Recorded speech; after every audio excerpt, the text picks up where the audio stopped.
voilà merci Der dommage que extrait bi ñu tegoon demul jusqu'à la fin. mais bu ñu ko voilà mais bu ñu ko déglu woon. le premier enseignement bi ñu siy tiré. parce que boo déggee président Bassirou Diomaye Faye wax ne Ndour Ndiaye teguma fi te du ma Ndour Ndiaye tu vois que tu as en face de toi quelqu'un qui croit vraiment en Dieu. quelqu'un boo xam ne qui croit au destin et qui ne se fait pas de fixation sur les mandats parce que wax na ko en fait quoi pour man ça c'est très important. L'autre problème qu'il faut souligner mooy le président il avait dit que qu'on allait placer la justice au cœur de nos priorités. loolu moo indi assise bi nii. te bi assise yi amee donc comme ni ko man la waxee on a invité ou bien on a essayé d'inviter toutes les composantes de la société. des magistrats, c'est-à-dire des acteurs de la justice, en passant par les anciens détenus, en passant par les agents pénitentiaires, vraiment ñëpp képp koo xam ne justice bi soxal na la parce que lu jox loolu c'était vraiment pour xool quelles sont les solutions à trouver pour que suba ginnaaw suba kenn du taxaw di waxaat que ni justice bi tëddewul njaaxaanaay. et je crois que mesures yi ñu si génne sur les 30 mesures yoo xam ne am nañ si consensus aujourd'hui leer que ne le président a dit que rapport yi génn ni ça ne sera pas des rapports yoo xam ne si tiroir lañ ko dugal mooy comme li ñu doon gis démb ak barki démb et ça je crois que loolu c'est vraiment à saluer. Maintenant pour revenir sur le problème du conseil supérieur de la magistrature je crois que il faut tamit ñu dégluwaat bu baax président Bassirou Diomaye Faye lan la wax. parce que quand il s'est agi de ce problème là il s'est dit que moom sa loolu da ko jaaxal wax ji da ko jaaxal parce que il n'a jamais varié dans ses positions.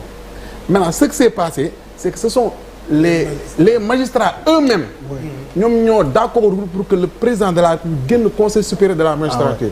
et loolu moo tax il a demandé à ce que nañ leen déglu parce que comme ñun ñoo bëgg a génn si ñoom te ñu ne ñoom bëgguñ ñu génn nañ déglu ñoom pourquoi ñoom bëgguñ ñu génn.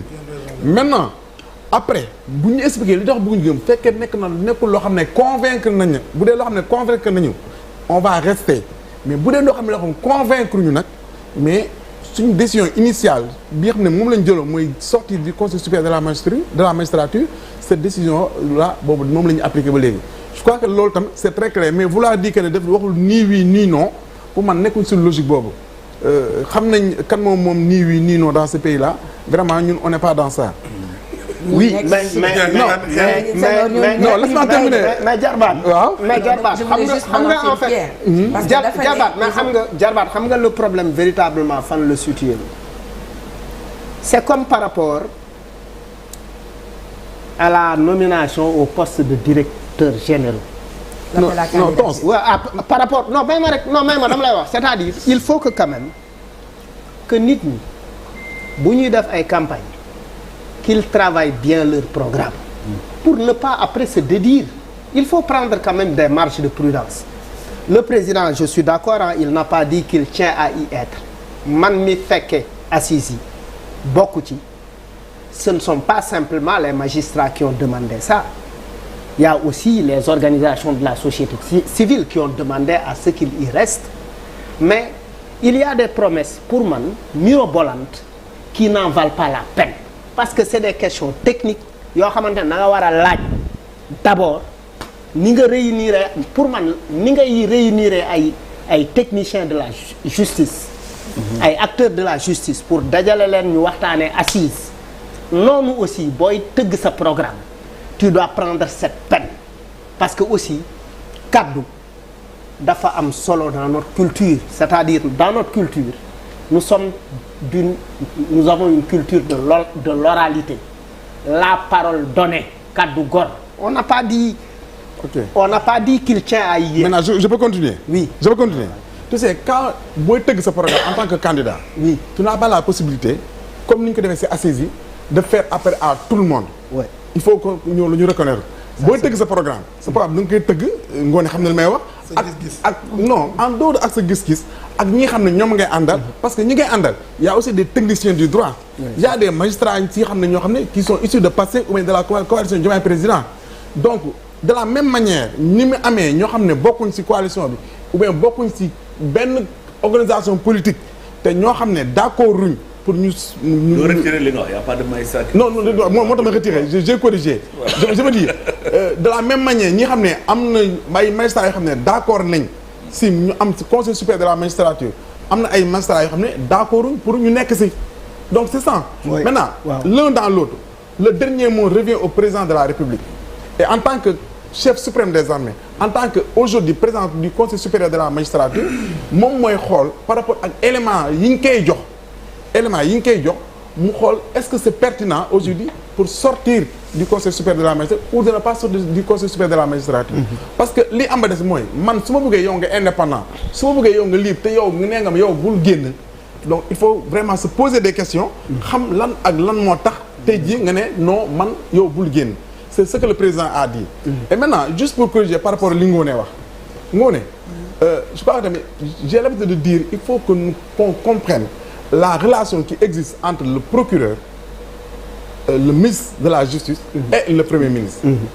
quand il s'est agi de cette histoire-là avec le militant du PASTEF et on a dit que le ministre de la Justice a consulté le Premier ministre pour wax ne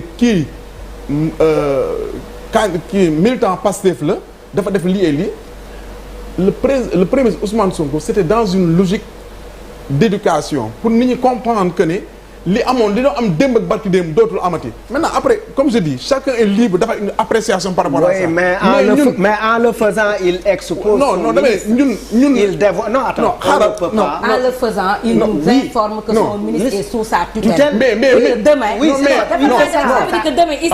à la sortie de cette émission xaaral ma terminer. foofu baaxul. non si non. laisse-moi terminer. en le faisant. ruqu Colobane yi ci kanam la. en le faisant en partie mais du Colobane rek. non Ngoné en le faisant effectivement en le faisant. il montre aux gens que ne le ministre de la justice. est sous sa tutelle te loolu moo am. c'est xam nga problème c'est que ces réformes de la justice là li tax mu am solo c'est que c'est pour faire comprendre aux gens que ne lii ak lii moo amoon maintenant réforme yi day tax ne lii dootul amati parce que dans les réformes on a demandé lien bi amoon entre le procureur de la République et le ministre de la justice que lien boobu noonu ñu changé ko mais tant que loolu amul tant que réforme bi amul tant que réforme bi appliqué wuñ ko loolu moom mooy am et c'est ce que le premier ministre Ousmane Sonko a voulu montrer que ni. nii ak nii ak nii la. non Senghor. non j'ai pris très mal Senghor. non dama ne il a voulu montrer aux gens un ministre de la justice. il a voulu montrer aux gens que indépendant qui est l'histoire de Pastef. et que le ministre de la justice m'envoie une vidéo. non pour me dire que j'ai non attends. non dama ne la. yuma sama nijaay. waaw dans la non yuma xam nga justice bi le procureur il est sous la responsabilité du ministre de la justice. c'est sûr. le ministre de la justice le procureur quand il prend une décision il est obligé de se référer à son ministre de tutelle qui est le ministre de la justice. Wow. Le ministre de la justice son patron c'est le premier ministre. Oui. Le premier ministre il a voulu montrer aux gens que ne li doon am démb ak benn bakki démb maanaam boo defee dara bokk APR wala bokk benn bokk yaakaar dara du la si fekk loolu moo fi jeex tey jii boo defee dara nekk Pastef bokk ak ànd ak Ousmane Sonko du tee ñu topp la et loolu moo tax mu ne ko defal sa liggéey. c'est ça c'est xoolal pour man leçon boobu lañ si war a tirer. il faut mais pas voilà ah. leçon boobu lañ si war a tirer pour dire que ne lu mu bëggoon dafa bëggoon woon que ne te léegi amatul ay ki fii laa far fii laa far. boobu baaxul lépp loo def tey jii ak foo mënta far la justice devra faire son travail et loolu la ñuy xaar sa justice. ok alors moi je voulais juste rajouter par rapport ak 2 points. dafa wax léegi ne effectivement le candidat président le candidat au présidentiel n'a pas la possibilité de convier autour de sa personne des magistrats pour consulter leen avant de savoir. non j'ai pas dit ça. non da nga ne ki nekk candidat ma wax ko ci wolof. non j'ai pas dit ça. oui dama ne il n'a pas la possibilité comme ci assise yi de faire appel à tout le monde. mais loolu laa wax c'est ça que je viens de dire. non mais pas parce que da nga ne il n'a pas la possibilité de faire appel aux magistrats. J'ai pas dit ça. non il n'a pas la possibilité de faire appel à tout le monde. dama ne le candidat au présidentiel. à tout le monde. Voilà, c'est ça. Même aux magistrats xam nga le candidat au présidentiel amul possibilité woo magistrats yi pour consulter leen pour loolu. pour laaj leen ndax sama programme de société war naa ci bind ndax dama war a génn conseil supérieur de la magistrature ou pas. non c'est-à-dire mën nga leen consulter à titre on va dire parce que ay xarit ngeen wala da nga am. mais format bii mu def nga wax ni candidat mënu ko. c'est ça que tu as dit. Voilà. C'est ça que je confirme. Okay. Juste pour revenir sur ça pour dire que su ma juumulee le candidat de la coalition Diomaye président ak le candidat de la coalition Khalifa président sont les 2 candidats qui nous ont dit s'être inspirés des assises nationales. yaa ngi may fàttali ko loolu. les assises nationales Malal. bi Amadou Mokhtar président professeur Amadou Mokhtar moo présidé woon. moo waxoon proposé ni le président de la République day génn conseil supérieur de la magistrature. Khalifa Sall bokkoon ci ñi nga xam ne assises yooyu la ñu woon. moom mu ni àndul ci loolu. ci li mu ànd mooy ñu encadrer ko parce que tant que président de la République mi ngi am possibilité ni cité magistrat bi nekk golf xotti naa ko may ko magistrat yi. dina leen mën a xëy na orienté tant que mi ngi mën a yor seen fay wala mu mën a di organiser seen ay per diem loolu dina ci mën dara donc il y a beaucoup de choses qu'il fallait revoir mais Diomaye s'était inspiré effectivement des assises donc ça veut dire que il a consulté les conclusions des assises nationales les recommandations ça veut dire que recommandation assises nationales convaincre na ko moo tax mu jël engagement boobu wax naa ko sànq nee naa président Khalifa bokk na ci ñi nga xam ni ànduñu woon ci président di génn ci conseil supérieur et il encore une fois magistrat yi ak ñi demoon ci assises yu mujj yi am nañu ci seen xalaat bu tax ñu jàpp ni daf ci war a toog et que moom le dernier mot lui revient par rapport ak li ñu wax sànq ci le ministre de la justice qui envoie une vidéo au ministre au premier ministre pour lui demander pour informer ko si ay démarches yu muy def parce que dafa am ku saaga magistrat yi c'est-à-dire li tax le fait d'en parler mu dangereux mooy tey man fii ma toog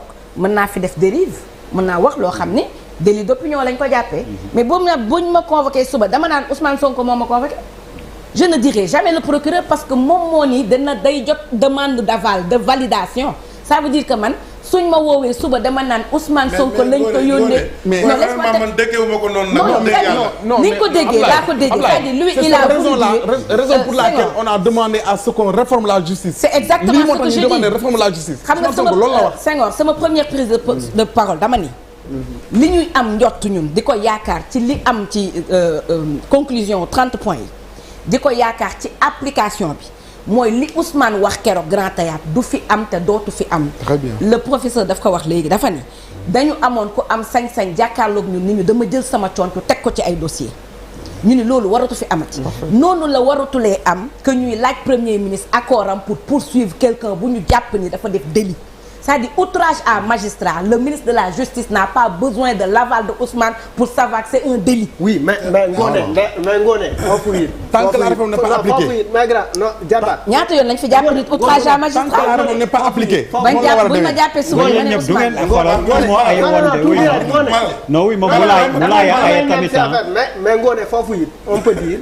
man wax nga 3 fois. wala 4. am na ku toog ñu yónnee la vidéo wute na aussi ak ku toog ne yónnee leen ma vidéo. Je suis tout à fait d'accord avec toi. Donc on a je suis tout à fait d'accord.